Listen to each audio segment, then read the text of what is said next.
देख सकते हैं यहाँ पे बीपीएससी 17वीं परीक्षा की रद्द करने को मांग कर लेकर यहाँ पे कुछ छात्र हैं, कुछ शिक्षक लोग आमरण अनशन पे भी बैठ गए हैं। आइए हम लोग उनसे कुछ बात करते हैं। यहाँ पे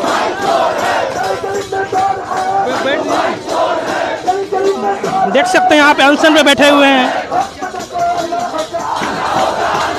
क्या नाम है भैया आपका? राहुल कुमार सिंह नाम मेरा। कब से यहाँ पे आप अनशन पे बैठे हुए हैं? 20 तारीख को 4 बजे से हम लोग आमरण अनशन पे हैं और उससे पहले 18 तारीख से हम लोग सत्याग्रह पे बैठे हुए हैं। तो क्या लग रहा है, मतलब इसका कुछ मतलब फल मिलेगा आप लोगों को? देखिए, फल तो मिलना सुनिश्चित है। अब आज मिले, कल मिले, परसों मिलेगा तो ज़रूर मिलेगा, ठीक है।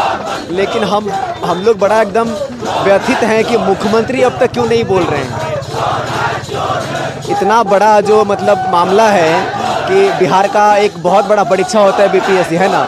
ऐसे परीक्षा में पेपर लीक का मामला आता है और आप सिर्फ एक केंद्र का परीक्षा रद्द करते हैं जहां पे 12,000 विद्यार्थी हैं, जो कि 12,000 विद्यार्थियों का केंद्र एक केंद्र नहीं हो सकता है। कम से कम वो 20 से 25 केंद्र के बराबर है ना, मतलब 2 जिलों के बराबर है।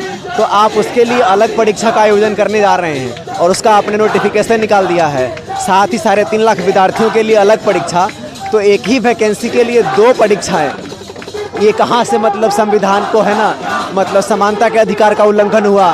ये तो संविधान में जो हमारे मौलिक अधिकार हैं 14, 16 और 21, उसका भी उल्लंघन है ना। एक ही वैकेंसी के लिए 2 परीक्षा, तो किसी भी तरीके से मतलब ये मतलब समझ में ही नहीं आ रहा है। तो और आयोग ऊपर से, है ना, हट कर रहा है कि नहीं, ये जो लड़के हैं वो नॉन सीरियस हैं।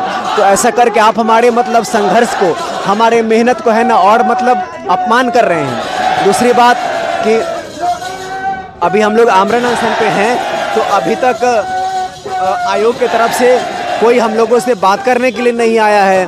और ऊपर से जो हमारे नेता हैं, जो सत्ता पक्ष के नेता हैं, उनका मैं बयान सुन रहा हूं तो बड़ा ही मतलब बहुत पीड़ा हो रही है कि कम से कम आप इस तरह के बयान को मत दीजिए, क्योंकि आपके बच्चे भी अगर बीपीएससी में बैठेंगे ना, अगर वो ईमानदारी से मेहनत कर रहे होंगे तब उनको भी बुरा लगेगा। लेकिन अगर सेटिंग गेटिंग से चाहते हैं कि नहीं हमारे बच्चे पढ़े नहीं और वो एसडीएम बन जाए किसी भी तरीके से, जैसा कि होता ही है, क्योंकि जब है ना बिहार में एसडीएम का वैकेंसी आता है, जैसे पिछले साल एसडीएम का वैकेंसी नहीं आ रहा था 2 बार से, 68 में नहीं आया, 69 में भी नहीं आया, तो पेपर लीक का मामला नहीं हुआ। उससे पहले 67 में एसडीएम की वैकेंसी आई थी, तो पेपर लीक का मामला हुआ था, कई सारे लोग दोषी हुए और बिहार की आर्थिक इकाई जो है इस पर जांच भी कर रही है। अभी तक कई सारे बड़े बड़े मतलब लोगों का नाम आया है जो इसमें शामिल हैं, जिन्होंने अपने भाई को एसडीएम बनाने का प्रयास किया, भाभी को और अपने रिश्तेदारों को। तो यह स्पष्ट है कि बीपीएससी में बहुत बड़ा घोटाला होता है, कई सारी सीटें हैं ना बेच दी जाती है। और इस बार तो सबसे बड़ा मतलब ऐतिहासिक वैकेंसी आया है और इतनी बड़ी वैकेंसी पूरे भारत के किसी भी आयोग में नहीं आई है। मतलब एक चीज बताइए, क्या रीजन है ये बिहार राज्य में कि परीक्षा से पहले भी छात्र को के बाद फिर से आंदोलन करना पड़ता है? क्या रीजन है इसके पीछे, कैसे ठीक होगा ये? देखिए, इसके पीछे रीजन एकमात्र ये है कि लालच। चूँकि इतना बड़ा जो पद है ना, एक एक पद मुझे लगता है, चूँकि एक एक पद कम से कम 5 करोड़ 10 करोड़ में है ना, एसडीएम का एक एक सीट बिक चुका है, समझ रहे बात को। तो वो चाहते हैं कि किसी भी तरीके से ज़बरदस्ती, है ना, लाठी के बल पर लोगों को चुप करा दिया जाए। और उन्होंने जो आयोग ने जो पैसे ले रखे हैं, और हम कहते हैं एकदम मतलब कॉन्फिडेंस के साथ कह रहे हैं कि आयोग सत्ता पक्ष से बड़ा नहीं हो सकता है, मुख्यमंत्री से बड़ा आयोग नहीं हो सकता है, लीडर से बड़ा नहीं हो सकता है। तो उनके संरक्षण में ही इतना बड़ा कारोबार चल रहा है। तो यह तय है, मान लीजिए कि जो मंत्री हैं, जो मतलब बड़े बड़े लोग हैं ना सत्ता पक्ष में, उनके कुछ रिश्तेदार हैं ना एसडीएम बनने जा रहे हैं, एकदम तय है। और उन लोगों ने बड़ी मोटी रकम ले रखी है, इसीलिए वो ज़बरदस्ती चाहते हैं कि नहीं, एक ही वैकेंसी के लिए 2 तरह की परीक्षा होगी। और बताइए, अभी हमारे 9 साथी जो है ना आमरण अनशन में बैठे हुए हैं, लगभग 50-52 घंटे हो गए हम लोग। इसमें छात्र और शिक्षक दोनों हैं, छात्र भी हैं, शिक्षक भी हैं। 52 घंटे में सरकार के तरफ से कोई भी ऑथराइज पर्सन बात करने के लिए नहीं आते हैं। और और आज सत्याग्रह का 5वां दिन है आप लोग। और आज सत्याग्रह का 5वां दिन है, जबकि हम लोग किसी गांव में सत्याग्रह नहीं कर रहे हैं, बिहार की राजधानी में कर रहे हैं। तो बिहार की राजधानी में गर्दनी भाग में और हर नेशनल मीडिया ने हमारी बात को कवर किया है। इसके बावजूद भी अगर सत्ता से कोई भी व्यक्ति हम लोगों से बात करने नहीं आता है, मतलब आप समझ सकते हैं कि स्थिति कितनी बुरी है, समझ रहे हैं। तो जिस प्रकार से ठंड है, आप लोग यहाँ पे कब तक इस तरह से रहेंगे?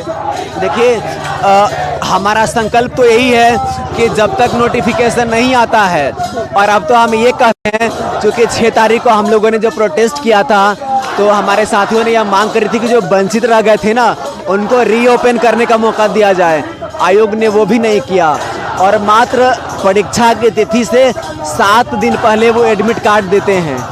मतलब समझ रहे हैं, कोई विद्यार्थी देश के अलग अलग राज्यों में तैयारी कर रहा होगा तो 7 दिनों में कैसे आ पाएगा, जबकि पिछले बार कम से कम 15 दिन पहले हॉल टिकट दिया गया था।